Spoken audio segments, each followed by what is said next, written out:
ఒక్క నిమిషం మేడం రాకండి వచ్చేయండి.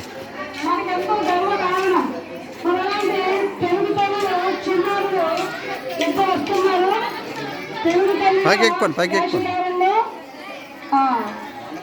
మా తెలుగు తల్లి అక్షర మాలల్ని ముఖ్య అతిథి అయినటువంటి ప్రధానోపాధ్యాయుల చేతుల మీదుగా అక్షరాల మాలను మీద తెలుగు తల్లికి వేయించుతాం.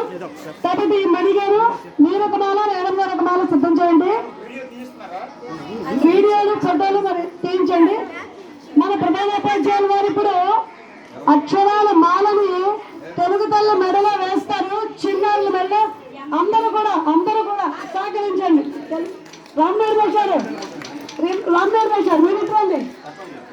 ఇవ్వండి. అలా కాదు ముందు ఒక తెలుగు తల్లికి దగ్గరమ్మా చురుగ్గా చూడండి. తెలుగు తల్లి వేషధారంలో చిన్నారులని అక్షరాల మాలతో అలంకరించడం అనేది జరిగింది. ఒక్కసారి అందరూ కూడా అభినందనలు తెలియజేయండి. అక్షర మాల 56 అక్షరాల సుందరమైన భాష మన తెలుగు భాష. ఆ తెలుగు తల్లికి అక్షర మాలను సమర్పించడం జరిగింది. ఎంతో ముచ్చటగా ఉన్నటువంటి చిన్నారులని ఆశీర్వదిస్తూ తెలుగు తల్లులు అలా కొద్దిసేపు నిలబడి ఉండాలి. ఇక్కడ ఒక చేతిలో కలుసం, ఒక చేతిలో చెరుగ్గడతో, అంటే ఎప్పుడూ పాడి పంటలకు నిలయమంటూ పచ్చదనాన్ని పట్టుకొని నిల్చున్నారు. మా తెలుగు తల్లికి మల్లెపూ దండ అంటాం కాబట్టి అలాంటి సంగరంప సుందరాచారి గారి పాట ఇది మన తెలుగు తల్లి, మన తెలుగు భాషకి, తెలుగు జాతికి ఎంతో గౌరవం. ఒక్కసారి అందరూ కూడా మా తెలుగు తల్లికి మల్లెపూ దండ అనండి గట్టిగా. మా తెలుగు తల్లికి మల్లెపూ దండ చక్కగా గట్టిగా ఒక్కసారి మరొకసారి చెప్పండి.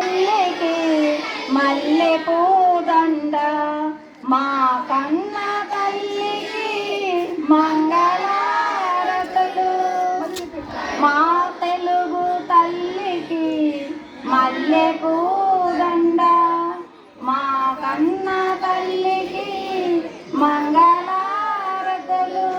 మంగళారతులాగా ఇచ్చినట్టే భావించి తెలుగు తల్లి మీకు నిలబెట్టండి. చిరంజీవి యశస్వి భవ. సరే, ధన్యవాదాలు మాస్టర్. ఇప్పుడు తెలుగు తల్లికి అక్షరమాల సమర్పణ అయిపోయింది. మరి తెలుగు అంటేనే పద్యాలు సార్ చేయండి. పద్య ధోరణంతో